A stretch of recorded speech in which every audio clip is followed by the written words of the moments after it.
June marks Scoliosis Awareness Month. We are focusing on early detection and how you can spot it to help avoid more invasive treatment. And joining us today is Caroline Bell, an advocate and author. Good morning to you, Caroline. Good morning. Good morning to you. So let's just first off tackle, what is scoliosis? Sure. So scoliosis is a three-dimensional rotation of the spine. So it bends and curves side by side, but it can also bend forward and rotate on itself. So it can be quite painful, and you'll see these two little models are set up to show different curve types. So you can have one curve, two, one that goes through the middle. Some even have three curve types, and it's very unique for every single case. I think I see it even more behind here, the curvature, and that's what causes the pain, the discomfort. Normally it should be straight up and down. Normally this should be a straight up and down spine. It shouldn't be to the side like this. It's like a curved track, like winding, if you will. Exactly. Okay, so what's your relationship to scoliosis? So I have scoliosis. I wore a back brace for a little bit, and I ended up, my curves progressed to the point that surgery had to intervene. So I have metal rods and screws in my spine called spinal fusion surgery. Now, not all cases progress to the need for surgery, but scoliosis in general affects about 2 to 5% of teens around the world. It is global. And it generally, the most common type is adolescent idiopathic scoliosis, which means it develops during adolescence between 10 to 15 years old at a high period of growth. And it also affects girls about 5 times more than boys. You did, I guess, a study, if you will, a compilation of people with scoliosis, and you wrote a book about it. What did you learn?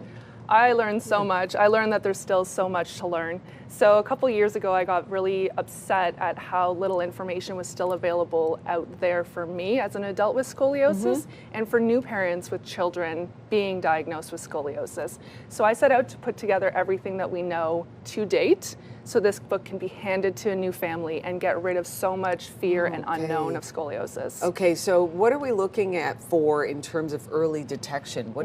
How do you do that? Early detection is so important, and that's what we're focusing on today. So the simple signs to look out for are slanted shoulders, maybe one rib cage larger than the other, a gap between the hip and the arm. So anything that would indicate asymmetry in the spine that's kind of skewing the rest of the body. And it's important to note that there has been no school screening for scoliosis in Canada since the 80s, and it's actually not mandated for MDs to screen children anymore. So super important for parents to keep an eye at this at home, especially if it's already in the family tree, and especially in the summer when it's short season and swimsuit season and you can see your kids a lot more. Okay, we're going to bring in Melissa because you have a way of screening for scoliosis, Yes, right? indeed. It's a quick little test for our lovely assistant.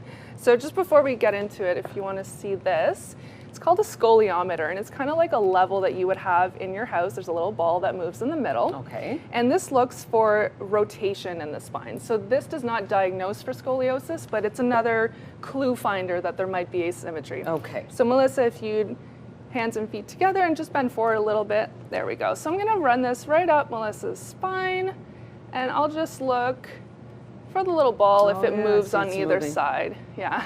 Quite a bit. There we go. So if we can see that here, I'll go down the other way. You can see I know that Adam can't really get in behind you there, but I can attest that it is certainly moving quite a bit to one end to the other. And I have been told by several different practitioners over my life that I do have a mild form of scoliosis, but it was always just kind of brushed off. Like, it's not really a big deal, move on with your life kind of thing, which is unfortunate. It is unfortunate, and for a lot of people it's not painful. A lot of people it is painful, and that's where it starts to cause more trouble.